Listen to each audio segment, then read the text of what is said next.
The War Between the Land and the Sea, recapping episodes 1 through 5, and trust me, there's a lot to unpack. If you've been following the show, you know this isn't your typical Doctor Who spinoff. Sure, it has that sci-fi DNA, but this series also blends intense diplomacy, high-stakes environmental conflict, and surprisingly, a touch of romance that no one saw coming. And with only 6 episodes in total, every moment is packed with tension, drama, and world-changing stakes. Let's start with episodes 1 and 2. Humanity is suddenly without the Doctor, and the fate of the planet falls into the hands of an ordinary man, Barclay Pierre Dupont. He's just a civilian, a regular guy, who is suddenly chosen to witness and mediate events that could change the world forever. The show wastes no time introducing us to the Homo Aqua, a mysterious ocean-dwelling species ready to fight for their home, the oceans, and everything within them. Barclay finds himself on a remote island, witnessing the grim reality of Homo Aqua lives lost to human pollution. One small act paying respect to a deceased Homo Aqua sets him apart and marks him as the human who will represent humanity in their eyes. The stakes are massive, with the Homo Aqua demanding immediate action to stop pollution, assert control over water, and hold humanity accountable. Then comes the H2O diplomacy meeting on the Thames, where Barclay sits alongside diplomats and unit officials. But instead of a simple discussion, the meeting turns into a tense showcase of interspecies relations. Not only do the Homo Aqua demand action, but 2 other species make their presence known, the massive Piscimorpha grandis and Homo amphibian, capable of standing on land and speaking human languages. Barclay's sincerity and empathy, rather than rehearsed speeches, make him the focal point of these negotiations, and he begins to emerge as an unexpected hero. By episodes 3 and 5, the story takes an emotional turn. Barclay's connection with Salt, the Homo Aqua leader, deepens into something more personal. We follow them into the depths of the ocean, navigating dangerous, uncharted territories, while political chaos brews on the surface. Explosions, betrayals, and deadly threats from groups like the Institute push Barclay and Salt closer together. They survive impossible odds, evade assassins, and even face a deepfake video framing Salt as a villain. Amid all this, their bond strengthens. They learn to trust, to protect one another, and ultimately, to find a way to survive together outside the chaos. Across all 4 episodes, the series delivers a blend of adventure, suspense, environmental commentary, and surprisingly heartfelt romance. Barclay's bravery and Salt's loyalty remind us that even in the face of extraordinary danger, connection and courage can make all the difference. And as we head into the final episodes, the question remains, will Barclay and Salt find a way to secure both the oceans and their relationship? Or will humanity's mistakes and political machinations keep them apart? Stick around, because in this video, we're breaking down every twist, every emotional beat, and every shocking moment from episodes 1 through 5 of The War Between the Land and the Sea. When we first heard about The War Between the Land and the Sea, a new Doctor Who spinoff, it immediately raised questions. With the Doctor nowhere to be found, how could the world possibly survive the coming chaos? Unlike the Doctor, who usually swoops in with cleverness and luck, this story hands the reins to someone completely ordinary, Barclay Pierre Dupont. A civilian, a man from the Gen Pop, suddenly finds himself at the center of a global crisis. But that's what makes this series fascinating. It's about the weight of responsibility placed on the unlikeliest shoulders.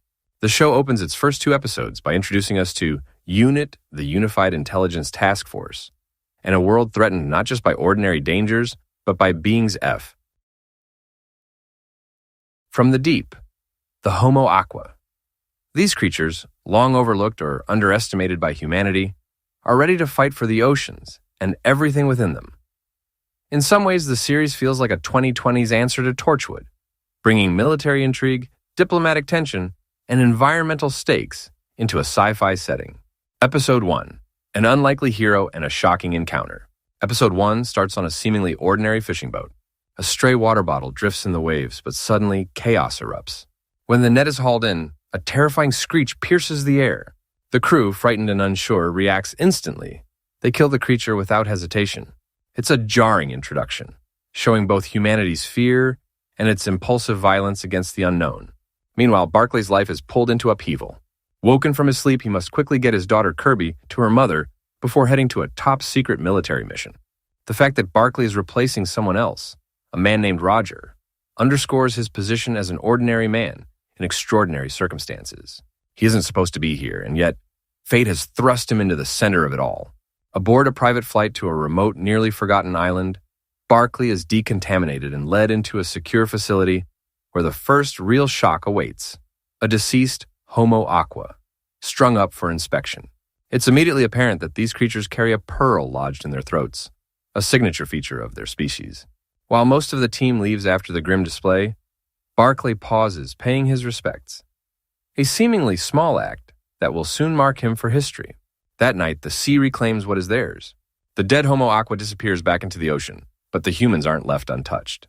2 people are drowned in a strange, slushy substance that defies understanding, demonstrating the raw power and intelligence of the Homo aqua.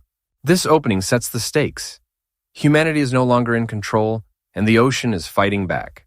Episode 2, Diplomatic Tensions and Environmental Warnings. By Episode 2, Barclay has been thrust into the heart of diplomacy. The Homo aqua, communicating via a translation device, make it clear that humanity can no longer ignore their demands.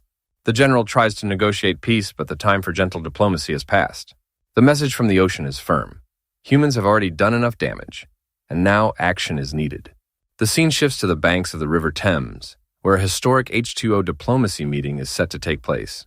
Barclay, fully suited and seated among military leaders and diplomats, is still preoccupied with the human side of the story.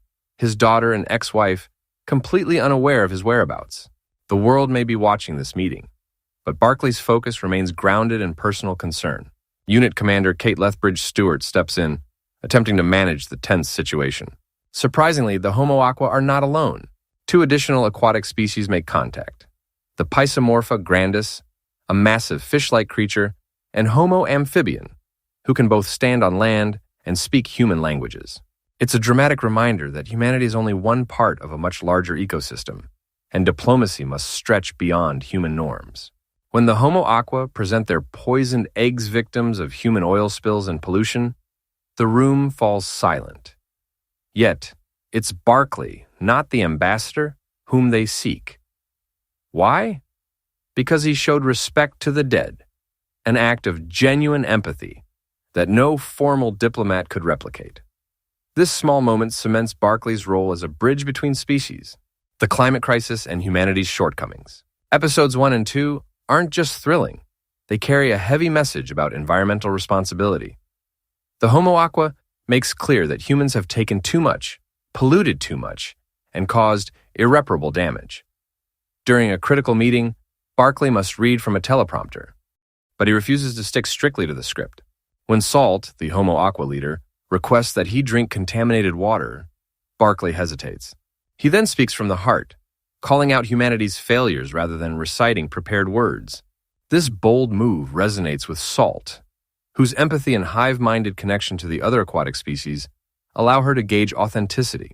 Salt's connection to her species is remarkable. Through what may be the pearl at their throats, she shares feelings and intentions across all Homo aqua. This hive-mind dynamic underscores the challenge for humanity. The Homo aqua are not simply individuals. They are a unified consciousness, capable of coordinated action far beyond human capabilities. The stakes escalate when humans promise a 50% reduction in pollution by 2065, or a time frame far too slow for a species that has waited millions of years under the sea. Salt rejects this, highlighting the urgency of immediate action. Barclay's role becomes even more pivotal when Salt signals her species to dump accumulated human waste back onto land.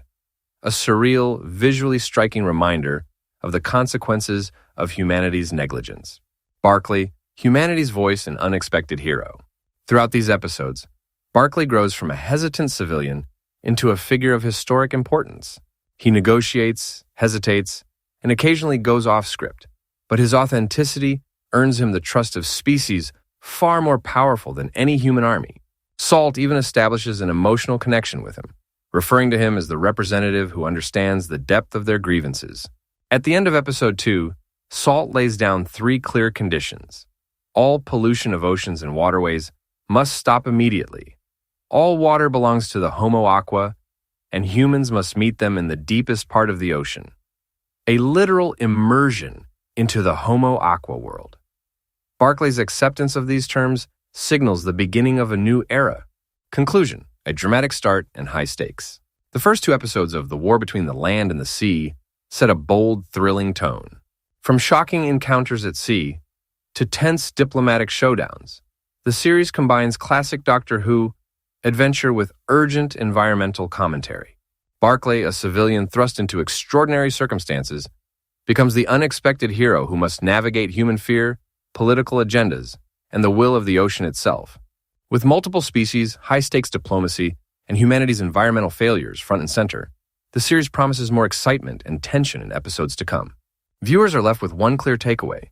The ocean is rising, and the Homo Aqua are ready to claim what is rightfully theirs. For Barclay, for UNIT, and for all of humanity, the war between the land and the sea has just begun.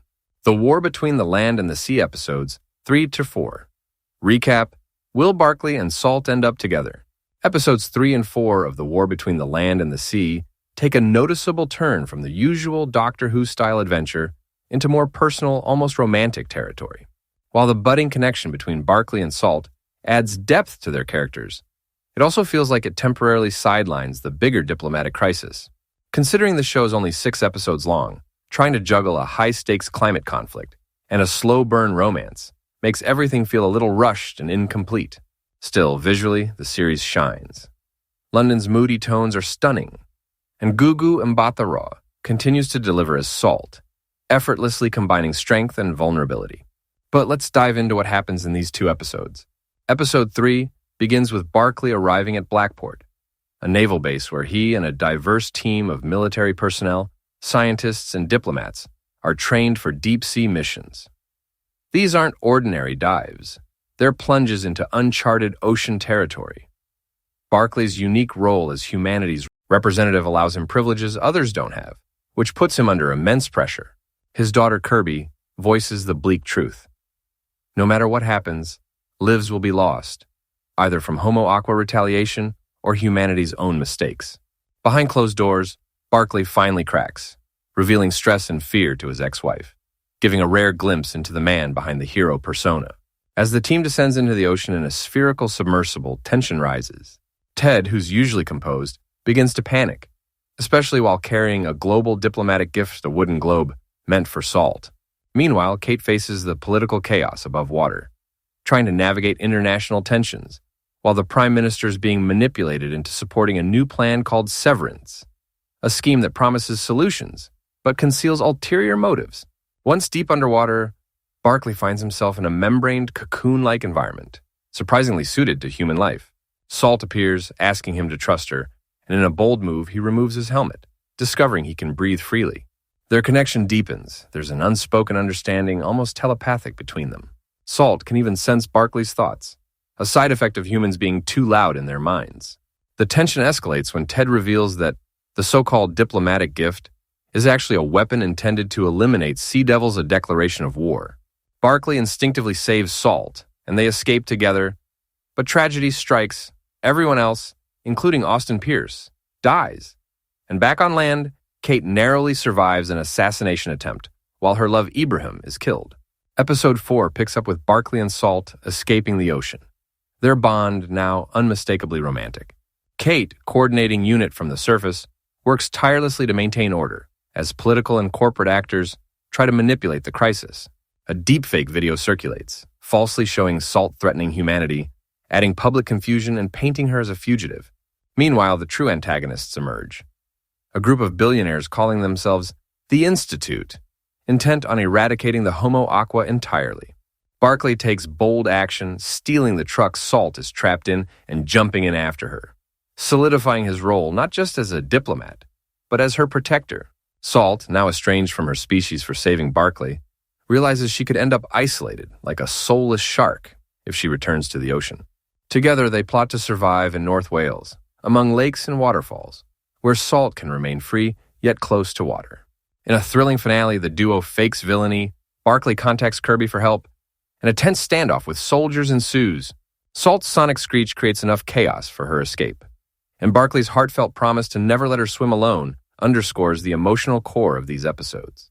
While mysteries remain the American general, Severance, and the Institute's ultimate motives, the focus on Barclay and Salt hints at a potential happy ending for the pair.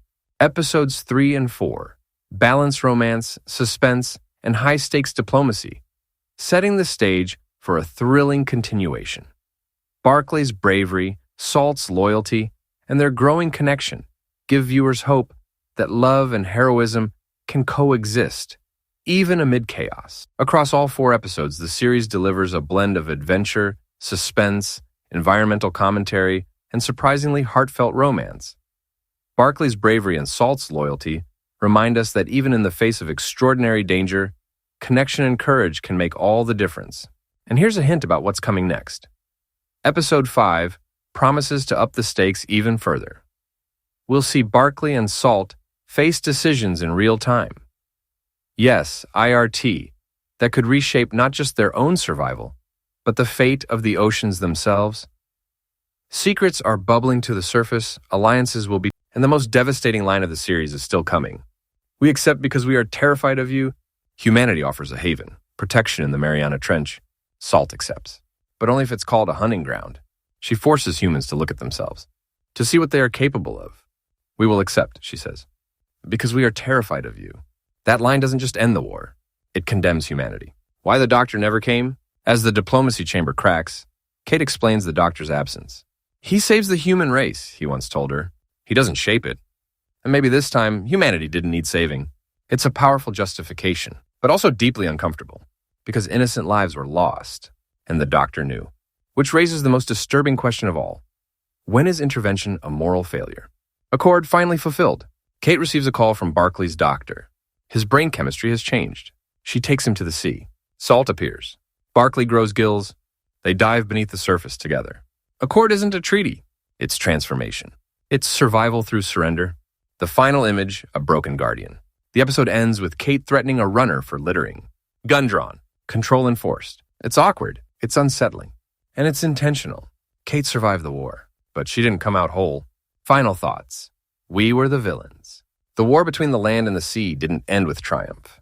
It ended with truth. Humanity poisoned the oceans, weaponized fear, and committed genocide when challenged. The Sea Devils weren't unstoppable.